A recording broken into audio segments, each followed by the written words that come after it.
ಇನ್ನು ಉತ್ತರ ಕನ್ನಡ ಜಿಲ್ಲೆಯಾದ್ಯಂತ ವರುಣನ ಅಬ್ಬರ ಮುಂದುವರೆದಿದ್ದು, ಕಳೆದ 4-5 ದಿನಗಳಿಂದ ಸುರಿಯುತ್ತಿರುವ ಮಳೆಗೆ ಕಾರವಾರ ತಾಲೂಕಿನ ಕದ್ರಾ ಜಲಾಶಯದಲ್ಲಿ ನೀರಿನ ಮಟ್ಟ ಏರಿಕೆಯಾಗಿದೆ.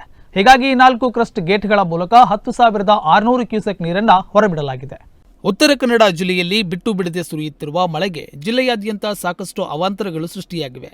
ವರುಣಾರ್ಭಟಕ್ಕೆ ಜಿಲ್ಲೆಯ ಬಹುತೇಕ ಡ್ಯಾಂಗಳು ಭರ್ತಿಯಾಗುತ್ತಿದ್ದು, ಮುಂಜಾಗ್ರತಾ ಕ್ರಮವಾಗಿ ನೀರನ್ನು ಹೊರಕ್ಕೆ ಬಿಡಲಾಗುತ್ತಿದೆ.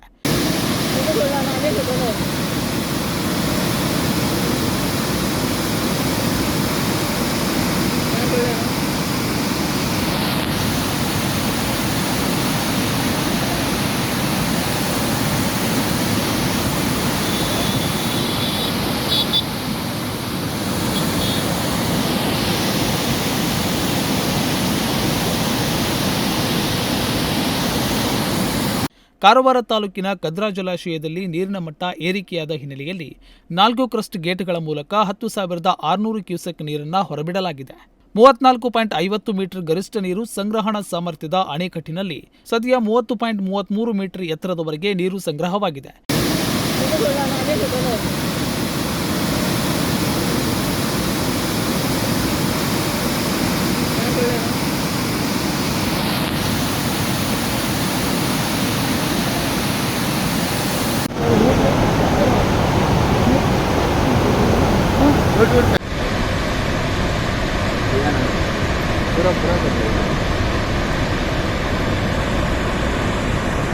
ಜೋಯಿಡಾ, ಕೈಗಾ, ಯಲ್ಲಾಪುರ ಭಾಗದಲ್ಲಿ ನಿರಂತರ ಮಳೆಯಾಗುತ್ತಿರುವುದರಿಂದ ಜಲಾಶಯಕ್ಕೆ ಹೆಚ್ಚಿನ ಪ್ರಮಾಣದಲ್ಲಿ ನೀರು ಹರಿದು ಬರತೊಡಗಿದೆ.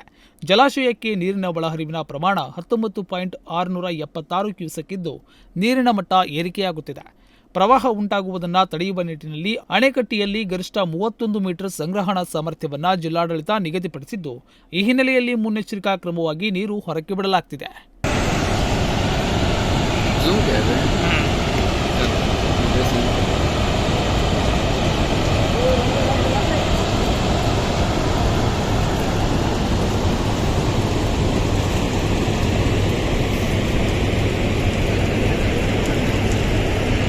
Nudisiri news desk, Honnavar.